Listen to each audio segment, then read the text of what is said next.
As the human population grows, countries grow and expand their industrial base, and more of the natural world inevitably disappears.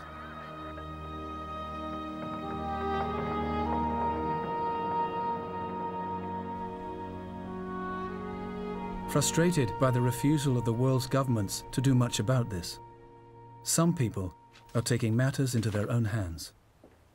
Johan Elias is one of the richest men in Britain, rich enough to buy a piece of the Amazon the size of Greater London. I acquired a piece of the rainforest last year.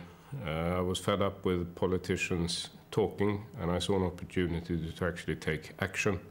And that's why I bought this piece of rainforest.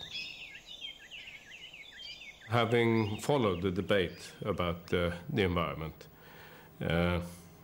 I have become increasingly concerned because if we look at changing weather patterns, if we look at how much of the rainforest that has been deforested over the last 50 years, it's horrendous.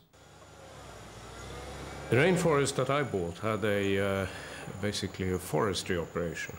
So I shut down the sawmill and stopped anything to do with cutting trees.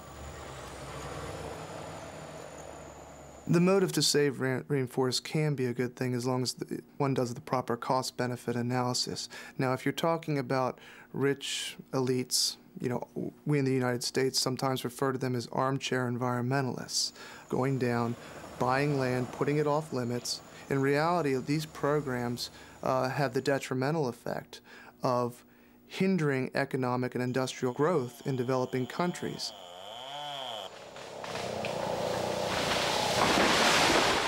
Well, I think you have to look at the alternatives. The alternative is that somebody else owns the land who wants to log.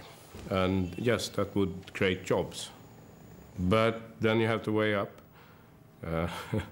It's jobs, which is, in this case, very short-term in thinking, or preserving the environment and making sure that we don't get further climate change.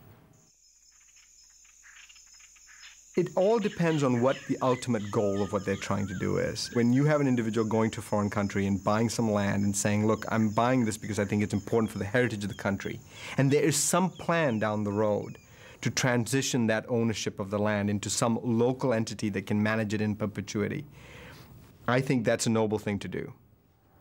What I would argue is that if indeed an entity in the north wanted to buy land in a developing country, one would not only want to look at the importance for biodiversity conservation and protection, but also what are the implications for the people that live on that land. One would want to look at the social issues as well as the environmental issues before one would move ahead with such a project.